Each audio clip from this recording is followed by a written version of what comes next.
Chapter 16. A Submarine Forest.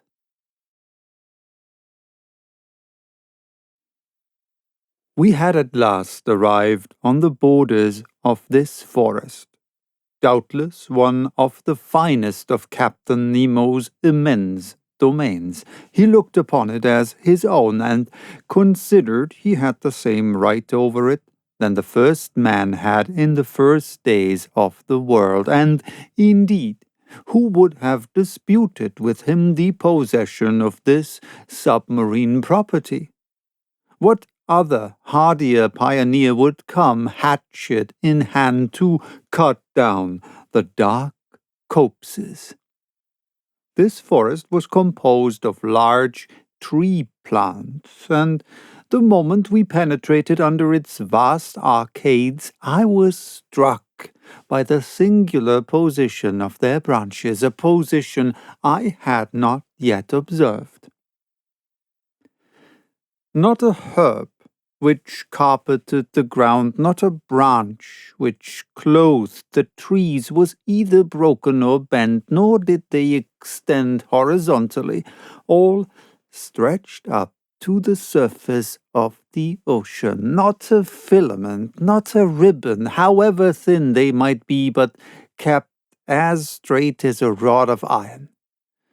The fuci and alienus grew in rigid perpendicular lines due to the density of the element which had produced them, motionless, yet, when bent to one side by the hand, they directly resumed their former position. Truly, it was the region of perpendicularity. I soon accustomed myself to this fantastic position, as well as to the comparative darkness which surrounded us. The soil of the forest seemed covered with sharp blocks, difficult to avoid. The submarine flora struck me as being very perfect and richer even than it would have been in the Arctic or tropical zones where these productions are not so plentiful. But for some minutes I involuntarily confounded the genera, taking zoophytes for hydrophytes, animals for plants, and who would not have been mistaken? The fauna and the flora are too closely allied in this submarine world. These plants are self-propagated, and the principle of their existence is in the water, which upholds and nourishes them. The greater number, instead of leaves, shoot forth blades of capricious shapes comprised within a scale of colors: pink, carmine, green, olive, fawn, and brown. I saw there, but not dried up as our specimens of the Nautilus, are pavonari, spread like a fan as if to catch the breeze, scarlet ceramis, whose laminaries extended their edible shoots of fern-shaped nereocysti, which grow to a height of 15 feet, clusters of acetabuli, whose stems increase in size upward, and numbers of other marine plants, all devoid of flowers. "Curious anomaly, fantastic element," said an ingenious naturalist, "in which the animal kingdom blossoms and the vegetable does not." Under these numerous shrubs as large as trees of the temperate zone, and under their damp shadow, were massed together real bushes of living flowers, hedges of zoophytes on which blossomed some zebra meandrines, with crooked groove, some yellow, Caryophiliae, and to complete the illusion, the fish flies flew from branch to branch like a swarm of hummingbirds, while yellow Lepisacomti with bristling jaws, Dactylopteri, and monocentrides rose at our feet like a flight of snipes. In about an hour, Captain Nemo gave the signal to halt I, for my part, was not sorry, and we stretched ourselves under an arbour of alariae, the long, thin blades of which stood up like arrows. This short rest seemed delicious to me. There was nothing wanting but the charm of conversation, but impossible to speak, impossible to answer. I only put my great copperhead to Conseil's. I saw the worthy fellow's eyes glistening with delight, and to show his satisfaction he shook himself in his breastplate of air in the most comical way in the world. After 4 hours of this walking, I was surprised not to find myself dreadfully hungry. How to account for this state of the stomach I could not tell, but instead I felt an insurmountable desire to sleep, which happens to all divers. And my eyes soon closed behind the thick glasses, and I fell into a heavy slumber which the movement alone had prevented before. Captain Nemo and his robust companion, stretched in their clear crystal, set us the example. How long I remained buried in this drowsiness I cannot judge, but when I woke, the sun seemed sinking toward the horizon. Captain Nemo had already risen, and I was beginning to stretch my limbs when an unexpected apparition brought me briskly to my feet. A few steps off, a monster sea spider, about 38 inches high, was watching me with squinting eyes, ready to spring upon me. Though my diver's dress was thick enough to defend me from the bite of this animal, I could not help shuddering with horror. Conseil and the sailor of the Nautilus awoke at this moment. Captain Nemo pointed out the hideous crustacean, which a blow from the butt end of the gun knocked over, and I saw the horrible claws of the monster writhe in terrible convulsions. This accident reminded me that other animals more to be feared might haunt these obscure depths, against whose attacks my diving dress would not protect me. I had never thought of it before, but I now resolved to be upon my guard. Indeed, I thought that this halt would mark the termination of our walk, but I was mistaken, for instead of returning to the Nautilus, Captain Nemo continued his bold excursion. The ground was still on the incline. Its declivity seemed to be getting greater and to be leading us to greater depths. It must have been about 3 o'clock when we reached a narrow valley between high perpendicular walls situated about 75 fathoms deep. Thanks to the perfection of our apparatus, we were 45 fathoms below the limit which nature seems to have imposed on man as to his submarine excursions. I say 75 fathoms, though I had no instrument by which to judge the distance, but I knew that even in the clearest waters the solar rays could not penetrate further, and accordingly the darkness deepened. At 10 paces, not an object was visible. I was groping my way when I suddenly saw a brilliant white light. Captain Nemo had just put his electric apparatus into use. His companion did the same, and Conseil and I followed their example. By turning a screw, I established a communication between the wire and the spiral glass, and the sea, lit by our 4 lanterns, was brilliantly illuminated for a circle of 36 yards. Captain Nemo was still plunging into the dark depths of the forest whose trees were getting scarcer at every step. I noticed that vegetable life disappeared sooner than animal life. The medusae had already abandoned the arid soil from which a great number of animals, zoophytes, articulata, mollusks, and fishes still obtained sustenance. As we walked, I thought the light of our Ruhmkorff apparatus could not fail to draw some inhabitant from its dark couch. But if they did approach us, they at least kept at a respectful distance from the hunters. Several times I saw Captain Nemo stop, put his gun to his shoulder, and after some moments drop it and walk on. At last, after about 4 hours, this marvelous excursion came to an end. A wall of superb rocks in an imposing mass rose before us, a heap of gigantic blocks, an enormous, steep granite shore forming dark grottos, but which presented no practicable slope. It was the prop of the island of Crespo.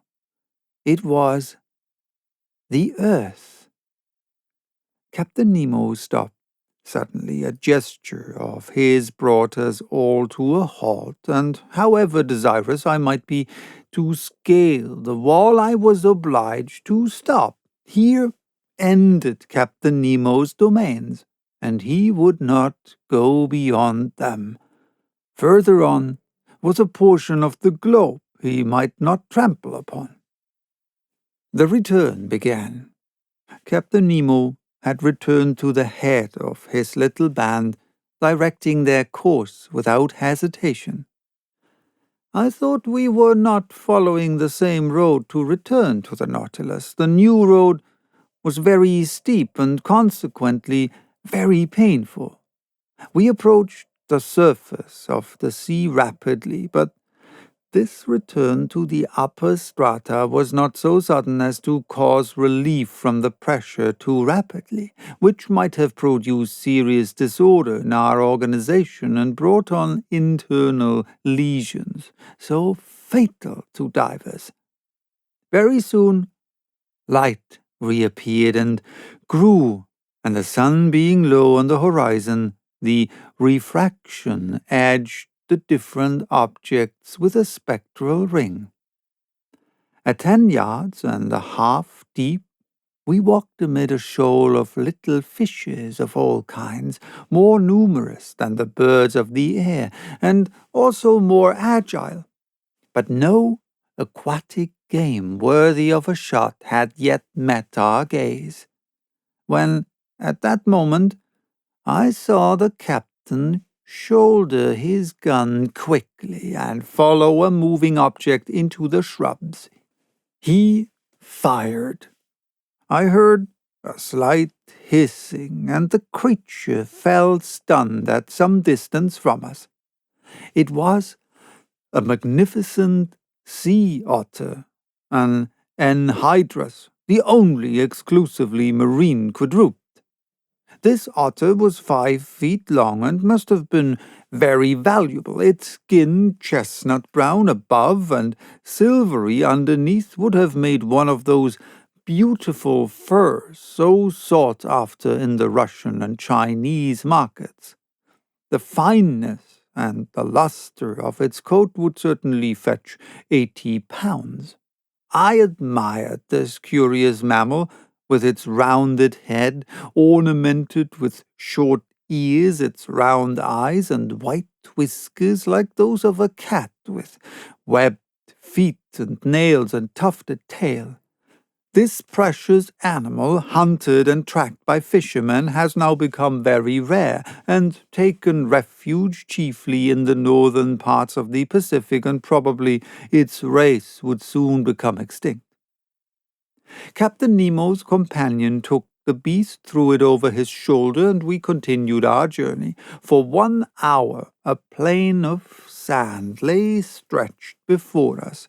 Sometimes it rose within 2 yards and some inches of the surface of the water. I then saw our image clearly reflected, drawn inversely, and above us appeared an identical group reflecting our movements and our actions. In a word, like us in every point, except that they walked with their heads downward and their feet in the air.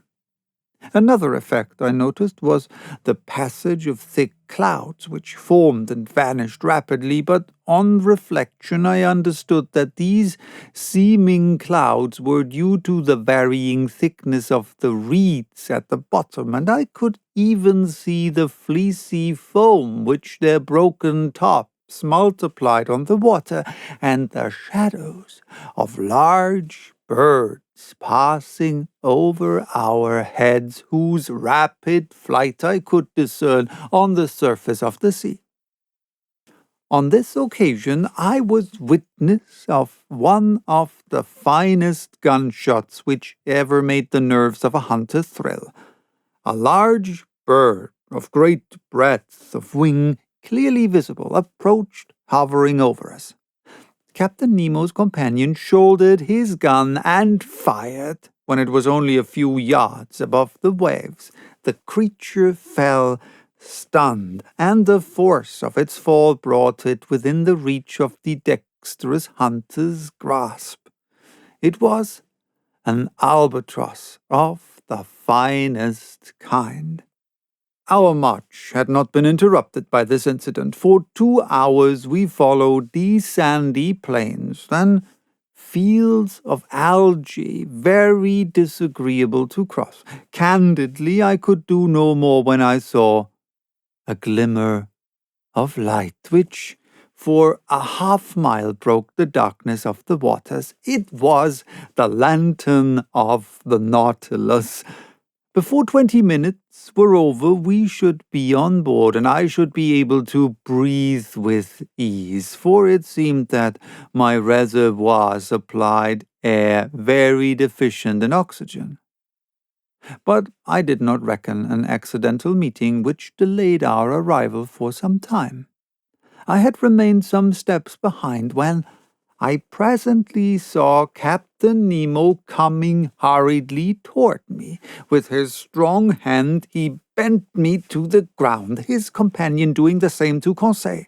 At first I knew not what to think of this sudden attack, but I was soon reassured by seeing the captain lie down beside me and remain immovable.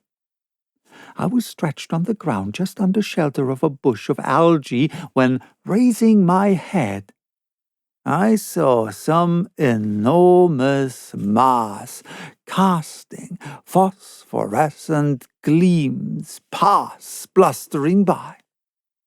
My blood froze in my veins as I recognized 2 formidable sharks which threatened us. It was a couple of tintorias, terrible creatures with enormous tails and a dull, glassy stare. The phosphorescent matter ejected from holes pierced around the muscle. Monstrous brutes which would crush a whole man in their iron jaws. I did not know whether Conseil stopped to classify them. For my part, I noticed their silver bellies and their huge mouths bristling with teeth from a very unscientific point of view, and more as a possible victim than as a naturalist. Happily, the voracious creatures do not see well. They passed without seeing us, brushing us with their brownish fins, and we escaped by a miracle from a danger certainly greater than meeting a tiger full face in the forest. Half an hour after, guided by the electric light, we reached the Nautilus. The outside door had been left open, and Captain Nemo closed it as soon as we had entered the first cell. He then pressed a knob. I heard the pumps working in the midst of the vessel.